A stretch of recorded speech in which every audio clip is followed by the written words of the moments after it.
어, 많이 부족한데도 불구하고 이렇게 귀한 교회에 불러주신 우리 고은 목사님과 또 담임 목사님 그리고 성도 여러분들께 어, 감사드리고요. 또 무엇보다도 하나님께 감사를 드립니다.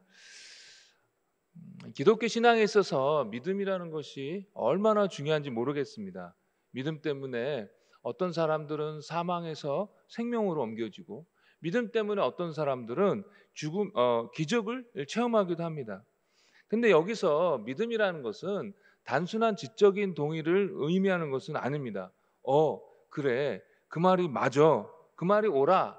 여기에 머무는 것이 아니라 그 옳다는 말, 그 사실에 대하여 내 삶을 던지는 것을 말합니다. 내 삶을 거기에 맞추는 것을 의미하는 것이지요. 예수님이 유일한 구원의 길이야 라는 이 사실에, 이 진리에 그래 맞아, 그것이 옳다라고 동의만 하는 것이 아니라 그 사실에, 그 진리에 내 인생을 던지는 것을 믿음이라고 하는 것입니다. 그래, 그렇다면 그분을 따라가야지 라고 결심하는 것, 결단하는 것, 그리고 실행하는 것, 이것이 바로 성경에서 말하는 믿음인 것입니다. 이런 믿음이 형성이 되려면 적어도 그 믿음의 대상이 있어야겠지요. 누구에 대한 믿음이든지 아니면 어떤 사실에 대한 믿음이 이든지 간에 그런 믿음의 대상이 있어야 하는 것입니다. 누군가가 믿습니다라고 할 때에 무엇을 믿어라고 이렇게 질문을 하게 되고 거기에 대해서 무엇을 믿는지 또는 누구를 믿는지 거기에 대답할 수 있어야 하는 것입니다. 그런데 무엇을 믿는지에 대한 그 질문에 대하여 대답을 하지 못하고 그저 머리만 긁적이고 있다면 그것은 말이 안 되는 것이죠. 그냥 단순한 중얼거림에 지나지 않는 것입니다. 성경의 전반적인 가르침은 하나님의 일하심, 하나님의 응답하심을 경험하기 위해서는 믿음이 있어야 된다라는 것입니다. 성경에 나오는 예수님의 기적의 이야기를 읽어보게 되면은 예수님께서 병을 이렇게 고쳐주셨는데 네 믿음이 너를 구원하였다라고 종종 말씀하신 것을 보게 됩니다. 이 사람들은 사실 예수님이 어떤 분이신지는 다 알지는 못했습니다. 그러나 적어도 이 예수님이란 분이 나를 고쳐주실 수 있는 그런 능력 있는 분이라는 믿음을 갖고 있었고 그 믿음을 가지고 예수님께 간절히 구했던 것입니다. 그래서 예수님은 이 사람들을 고쳐주시면서 네 믿음이 너를 구원하였다라고 이렇게 선언해 주셨던 것입니다. 이렇게 믿음이 있어야 하나님을 경험할 수 있다라는 것이 성경의 일반적인 가르침이에요. 그런데 오늘 살펴보게 된 이 38년 된 병자의 이야기는 이런 성경의 전반적인 가르침과는 전혀 반대되는 사건입니다. 한 38년 된 병자가 누워 있습니다. 베데스다라는 그 연못의 물이 움직일 때에 그곳에 먼저 들어가는 사람이 낫게 된다고 하니까 이 사람이 그 연못가에 누워 있는 거예요. 다른 사람들이 도와주지 못해서 그 연못에 들어가지 못한다라고 말하는 것을 보면 이 38년 된 병자는 몸을 마음대로 이렇게 못 움직이는 그런 병이었던 것 같습니다. 아마 그래서 중풍병자가 아니었을까라고 이렇게 추측을 하게 되는 것이지요. 그런데 갑자기 예수님께서 이 사람에게 네 자리를 들고 걸어가라 하시면서 이 병자를 고쳐주십니다. 이 사람이 자기가 누워있던 매트를 들고 이렇게 가니까 유대인들이 안식일에 그렇게 매트를 들고 가는 것이 옳지 않다라고 이렇게 따지죠. 그러니까 이 사람이 자기를 고쳐주신 분이 그렇게 하라고 했다라고 대답을 합니다. 그러자 이 유대인들이 다시 물어봅니다. 그러면 누가 그렇게 이야기를 했는가? 그런데 이 병을 고침받은 사람이 이 질문에 대하여 대답하려고 하니까 자기도 누군지 모르는 거예요. 누가 자기를 고쳐주었는지 모르는 것입니다. 이 38년 된 병자는 이 병에서 고침을 받았습니다. 그런데 우리가 보통 말하는 믿음은 둘째치고 누가 자기를 고쳐주셨는지도 몰랐던 것입니다. 예수님이 누구신지도 몰랐어요.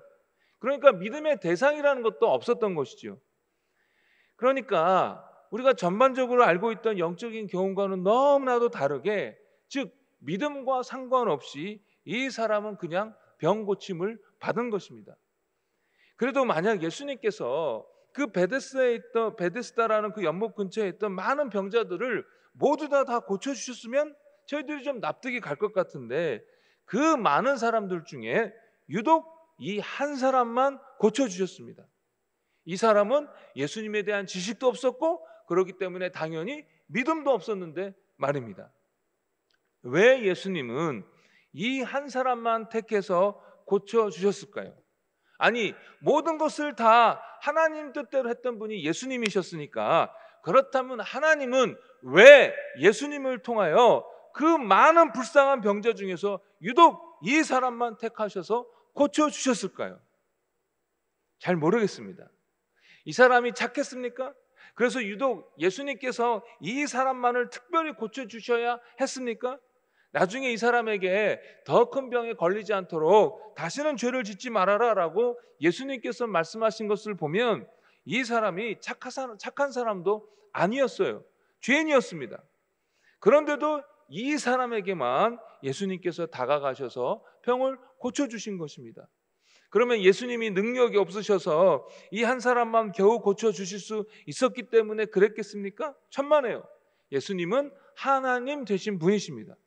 그래서 여기 아픈 사람 다 나아라 라고 하시면 그렇게 선포하신 대로 다 고쳐지게 되는 전능하신 분이 바로 하나님이셨습니다.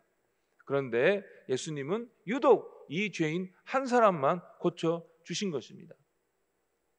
이런 불공평한 것이 어디에 있습니까? 어차피 아무것도 안 했어도 치료해 주실 것이면 그 사람만 고쳐주시지 말고 거기 있던 모든 사람들을 다 고쳐주시지, 왜 이 사람만 불공평하게 고쳐주십니까?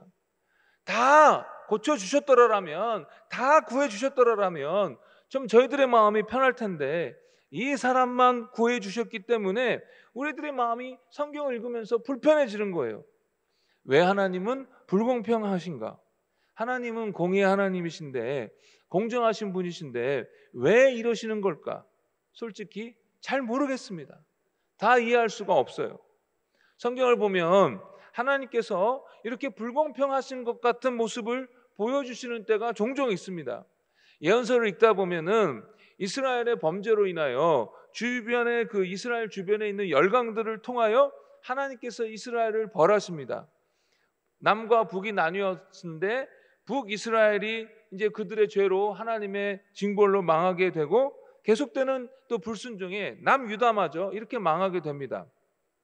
그런데 성경을 읽다가 제 마음이 불편해지는 것은 이스라엘과 유다를 벌하시려고 하나님께서 주변의 열강들을 실컷 사용해 놓으시고는 나중에 뭐라고 말씀하시냐면 너희가 이스라엘과 유다에게 너무 모질게 굴었다. 그래서 너희들은 망할 것이다. 내가 너희들을 완전히 망하게 할 것이다 라고 그 열강들에게 하나님께서 그렇게 말씀하신다라는 것입니다.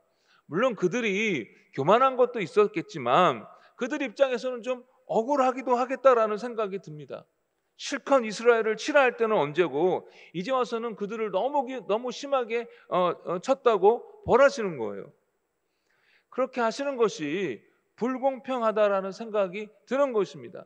왜 하나님은 이스라엘 입장에서만 생각하시나? 다윗의 이야기를 읽어보면 또 다시 마음이 불편해집니다. 여러분들도 잘 아시다시피 다윗이 엄청난 죄를 짓지요. 정말 충성되고 용맹한 군인이었던 우리야, 그 우리아의 아내와 간통을 저지르고 그것을 무마하기 위하여 우리아를 전쟁에서 허무하게 죽게 만듭니다. 그리고 그 우리아의 아내 밧세바를 자기 아내로 데려옵니다. 간통하고 살인했습니다. 구약의 율법으로 따지자면은 다윗은 돌로 쳐 죽여야 되는 그런 죄를 지은 것이죠. 게다가 다윗이 바로 회개도 하지 않았습니다. 간통에서 임신한 아이가 태어나고 그 다음 얼마가 지나서야 하나님의 경고를 듣고 회개했습니다. 그러니까 적어도 한 1년 정도는 1년이 지나도록 다윗은 회개하지 아니하고 하나님 앞에서 버티고 있었던 것입니다.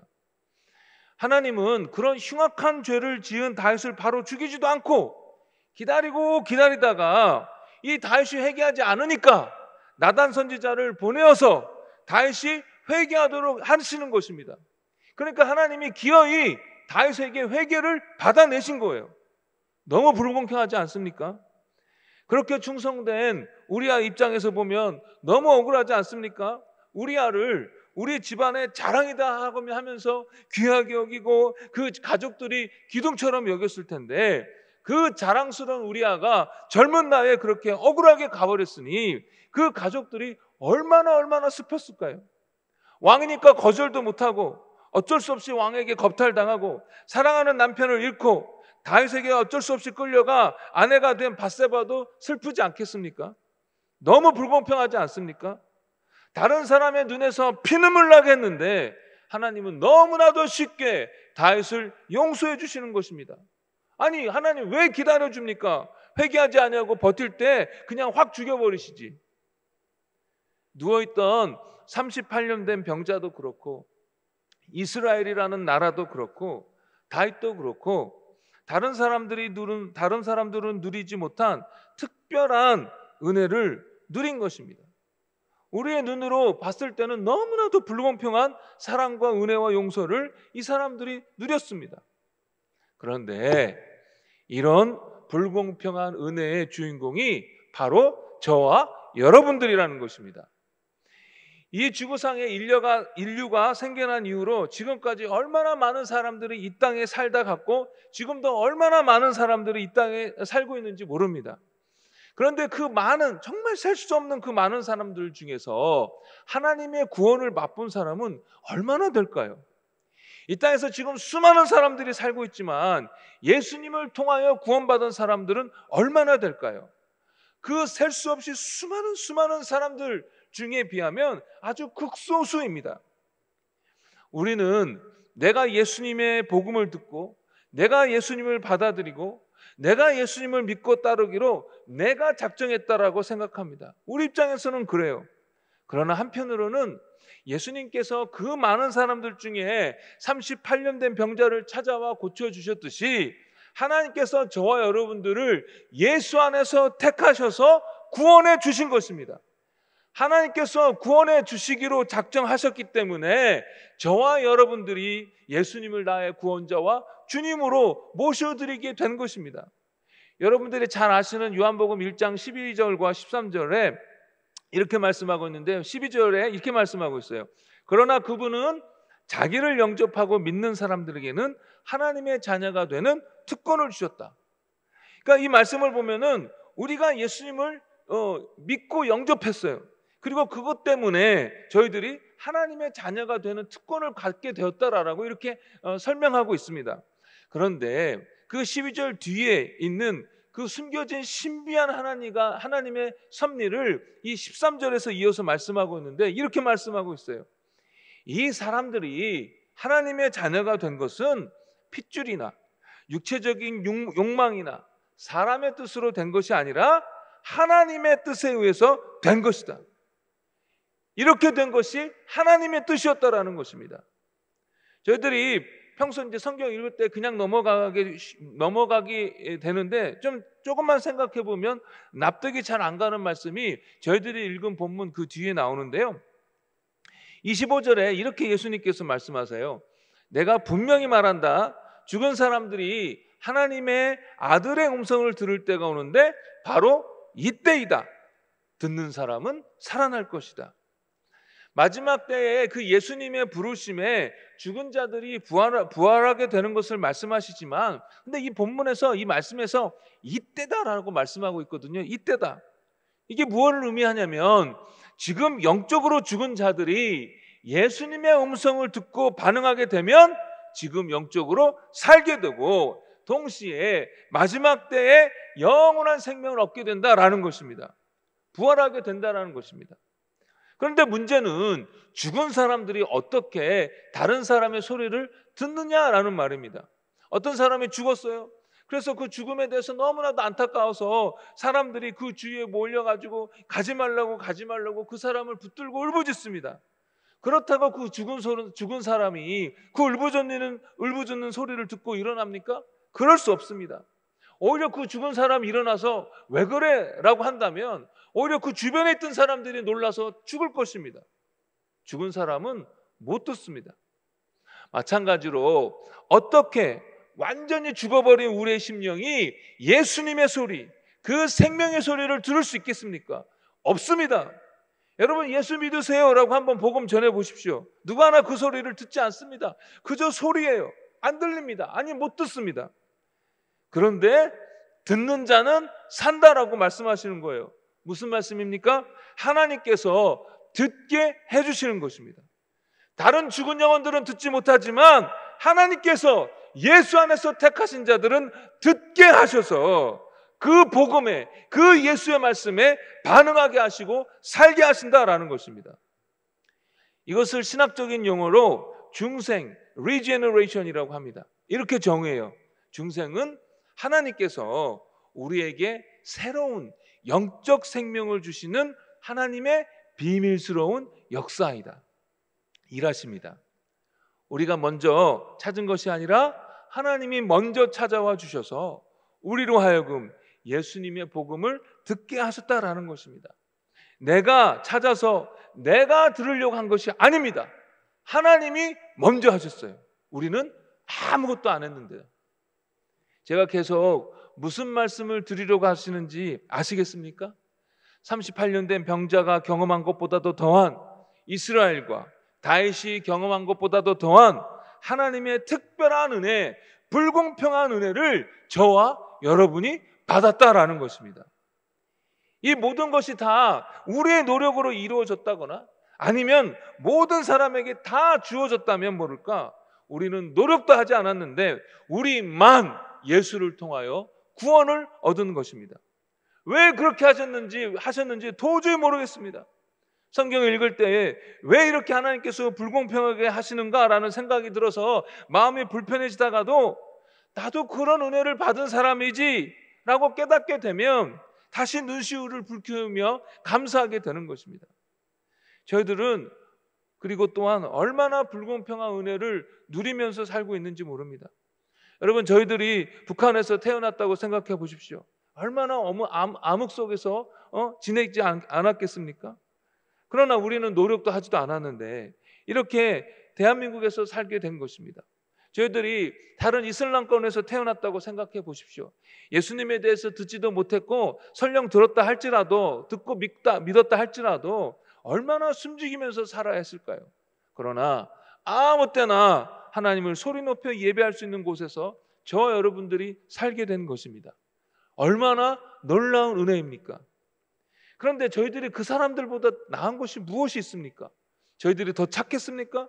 더 지혜로웠습니까? 저희들이 더 거룩했습니까? 아니요, 아무것도 없습니다. 다만 하나님께서 이런 은혜를 예수 안에서 저희들에게 주시기로 작정하신 것입니다. 왜 그럼 우리만요? 모르겠습니다. 다시 성전을 지으려고 할 때에 하나님은 다윗으로 하여금 성전을 못 짓게 하시고 다윗의 아들로 하여금 솔로몬으로 하여금 성전을 짓게 하겠다라고 말씀하십니다. 그러면서 다윗을 영영히 축복하시겠다라고 약속을 해주세요. 그때 다윗이 너무 감격해가지고 하나님께 기도를 시작하는데 이렇게 시작합니다. 주 여호와여, 나는 누구며 내 가족은 무엇인데 나에게 이런 축복을 베풀어 주셨습니까? 그런데 다윗뿐만 아니라 저와 여러분들도 이런 고백을 하게 되는 것입니다. 삶 속에서 베풀어 주신 세밀한 은혜, 이 구원을 생각해 볼 때 이런 고백을 저희들도 같이 하게 되는 거예요. 주님, 도대체 내가 뭔데 이렇게까지 은혜를 베풀어 주십니까?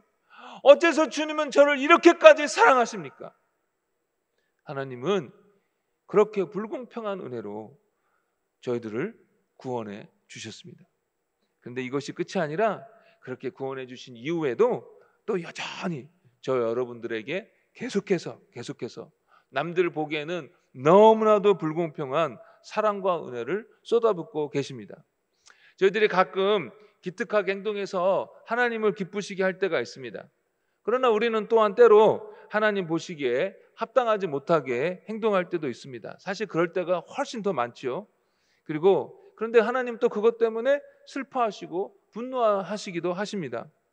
그러면 저희들이 이렇게 잘못했을 때 하나님께서 이런 나쁜 놈 하면서 우리를 향한 그 당신의 은혜를 끊어버리셔야만 공의로운 것 같고, 설령 그렇게 하신다 해도 우리는 아무런 할 말이 없을 것 같은데 하나님은 그러지 아니하시고 계속해서 저와 여러분들에게 불공평한 은혜와 사랑을 베풀어 주시는 것입니다. 자녀를 키우면서 하나님의 마음을 더 많이 이해하게 되는 것 같습니다. 저희 둘째 아이가 지금은 13살인데요, 만으로. 그 둘째 아이가 4살 때 저희 부부를 정말 많이 힘들게 했습니다. 근데 어떤 때 정말 많이 힘든데 어떤 때 한꺼번에 일을 터뜨리는데요. 거짓말하고 또 누구 거 훔치고 또 누구 때리고 수영학원에서 잘리고 그리고 집에 와서는 막 정말 감당할 수 없게 땡깡을 부리고 저희 부부가 정말 어떻게 해야 될지를 모르겠더라고요. 그런데 그렇게 아이 때문에 화도 나고 힘들지만 그렇다고 해서 제 아들에 대한 저의 사랑이 식습니까? 아니요. 조금도 식지 않습니다. 머리가 막 화가 이 머리끝까지 올라오는 순간에도 제 둘째 아이에 대한 저의 사랑은 조금도 변함이 없습니다. 너무 화가 나서 막 이 녀석을 확 어떻게 해버릴까 하는 그 순간에 이 아이가 정말 절체절명의 위기의 순간에 있어서 내가 나의 목숨을 대신하지 않으면 안 되는 상황이 온다 하면 아무런 주저함 없이 저는 제 아이를 위해서 제 목숨을 대신할 것입니다.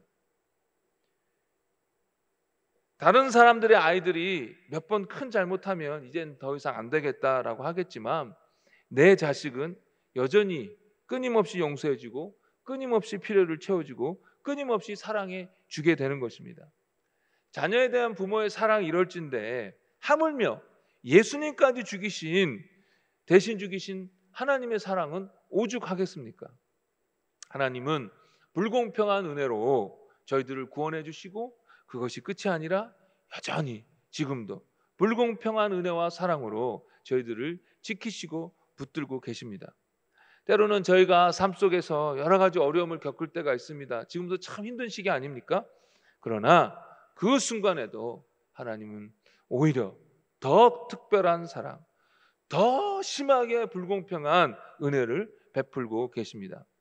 제가 이제 대학교에 들어가서 이 대학이 주는 낭만, 자유가 참 좋았습니다. 그래서 그 낭만에 젖어 지내느라고 학교 공부는 뒷전이었어요. 수업에 자주 들어가면 버릇될까 봐 종종 수업도 이렇게 주기적으로 빠졌습니다. 수업에 안 들어가고 대신에 잔디밭에 누워서 낮잠도 자보고 친구들이랑 영화 보러 다니고 밤새도록 친구들이랑 이야기하고 그러니까 낮에는 자고 그러니까 당연히 성적이 안 좋지요. 근데 좀 치사한 핑계를 대자면 그때 당시 제 또래 학생들, 특별히 남학생들은 이게 공부를 별로 이렇게 하지 않았던 시대적인 문화적인 상황이 있었다라는 거 참고적으로 말씀을 드립니다. 아무튼 2학년 2학기가 되고 나도 좀 공부를 열심히 해야겠다라는 생각을 하게 되었어요. 지금까지는 열심히 공부를 하지 않아서 그렇지 나도 열심히 하면 잘할 수 있어 하고 열심히 공부를 했어요. 그리고 시험을 봤습니다. 시험이 너무 쉽게 나왔어요. 그리고 과 동기들도 선배들도 다 잘 봤다 그러고 저도 시험을 잘 본 것 같았어요. 그리고 며칠 후 꿈을 꾸었는데 얼마 전에 본 그 시험 과목의 교수님이 학생들 이름과 점수를 이렇게 불러주는 거예요. 그 교수님은 원래 그랬어요. 뭐 남들 창피하고 말고 이름하고 점수를 그냥 공개적으로 수업 시간에 불러주셨던 분인데 제 꿈속에서 그렇게 하시는 거예요. 아무개 100점, 아무개 100점, 아무개 90점, 아무개 100점. 다들 100점 아니면 90점이었습니다. 그리고 제 이름을 불렀어요. 김진광 70점. 제가 그 점수를 부르는 것과 들으면서 꿈속에서 들으면서 충격을 먹고 꿈에서 깨어났습니다. 아침에 제 과 동기면서 제 룸메이트였던 친구에게 그 얘기를 해주었어요. 그날 이제 수업 시간에 들어갔는데 정말 꿈대로 교수님이 학생들 이름과 점수를 불러주시는 것입니다. 아무개 100점, 아무개 100점, 아무개 90점, 아무개 100점. 다들 100점 아니면 90점이에요. 그리고 드디어 제 이름을 부릅니다. 김진광 70점. 아침에 꾸었던 꿈과 똑같은 점수를 그 교수님이 부르는 거예요. 저도 놀랐지만 제 룸메이트도 놀라면서 저를 쳐다봤어요. 그 점수를 받고 좀 되게 실망했어요. 아, 나는 열심히 노력했는데 나는 안 되는구나 하고 그런 절망스러운 마음이 있었어요. 그런 마음을 가지고 학교 채플에 앉아 그 피아노 앞에 이렇게 앉았어요. 잘 치지도 못하는 피아노 건말을 이렇게 몇 번 눌러보고서는 실망한 마음에 제가 주님 하고 불렀는데 그때 하나님께서 제 마음을 이렇게 하나님의 위로로 가득 채워주시는 거예요. 그러면서 제가 눈물을 훌쩍거리면서 주님 이제부터는 제가 다른 사람들보다 2배 더 공부하겠습니다라고 제가 약속을 했어요, 하나님께. 그 이후로요, 저는 다른 사람들보다 2배 더 공부하려고 애를 썼습니다. 물론 다른 사람들이 얼마나 공부했는지는 잘 몰라서 제가 정말 2배를 했는지는 모르겠지만 열심히 공부했습니다. 사실 지나고 나면 별거 아닌데 이 세상에 그것보다 중요한 일들이 얼마나 많습니까? 그 젊은 대학생 그 많은 시험 중에 한 번 70점 맞은 일이 뭐 대수라고. 그런데 하나님께서는 제가 그 시험 때문에 너무 실망할 것을 아시고 미리 알려주셔서 좀 준비되게 하시고, 그래서 좀 덜 충격을 먹게 하시고, 그리고 결국은 정말 열심히 공부할 것을 하나님 앞에서 다짐하도록 이렇게 이끄셨던 것입니다. 지나고 나서 생각해 보니까 하나님의 참 세밀한 은혜였던 거예요. 아마 여러분들도 돌이켜보면 이런 세밀한 하나님의 은혜를 한두 가지씩은 아마 쉽게 다 기억해내실 수 있을 것입니다. 미리 피할 길을 주시고, 또 미리 준비시켜 주셔서 감당케 하시고, 오랜 기도 제목 응답도 해주시고, 필요한 것을 때마침 채워주시기도 하시고, 속상할 때에 위로해 주시고 등등 늘 우리 곁에서 우리를 끊임없이 사랑해 주시고 보살펴 주시고 계시는 것입니다. 세상 누가 이런 하나님과의 관계를 경험할 수 있겠습니까? 세상 누가 천지만물의 창조자이신 하나님께 감히 이런 것을 요구나 할 수 있겠습니까? 그런데 이런 특별한 은혜를 저와 여러분이 예수 안에서 누리게 된 것입니다. 우리가 먼저 구하지도 않았는데도. 그러니 저와 여러분 감사해야 합니다. 찬송해야 합니다. 기독교 신앙에 있어서 가장 기본적인, 가장 기초적인 태도는 감사입니다. 예배도 감사가 근거가 되어야 하고요, 우리의 헌신도 감사가 근거가 되어야 합니다. 우리가 교회에서 섬기는 것도 감사가 근거가 되어야 합니다. 왜 우리가 교회에서 섬기면서 이렇게 불평이 많아집니까? 왜 우리의 삶 속에서 이렇게 짜증이 많이 일어납니까? 왜 우리의 예배 속에서 감격이 사라지고 있습니까? 우리가 다른 사람들 보기에는 너무나도 불공평한 은혜로 구원받았다는 사실을 잊어버렸기 때문입니다. 우리가 여전히 하나님의 불공평한 사랑과 은혜의 보살심 속에 있다는 것을 잊어버렸기 때문입니다. 여러분, 오늘 말씀을 통해서 여러분이 하나님의 놀라운 은혜를 입은 자임을 다시 기억하시길 바랍니다. 다시 기억하셔야 합니다. 늘 이 구원의 은혜를 여러분 되뇌어야 합니다. 제가 개인적으로 참 존경하는 목사님이 계신데요, 그 목사님은 매일 아침 일찍 일어나서 이제 경건의 시간을 갖는 분인데, 정말 아침에 일어나자마자 바로 그 침대에서 무릎 꿇고 하나님 앞에 올려드리는 기도는, 하나님 저를 구원해 주셔서 감사합니다. 늘 매일매일 하나님이 베풀어 주시는 그 말도 안 되는 엄청난 구원에 대하여 감사함으로 하루를 그 목사님을 시작하는 것입니다. 그런데 저희들도 그래야 한다는 것입니다. 다시 우리가 얻게 된 이 구원에 대하여 생각하셔야 합니다. 이것이 얼마나 얼토당치 않은 정말 무지막지한 하나님의 은혜인지 다시 기억하셔야 한다는 것입니다.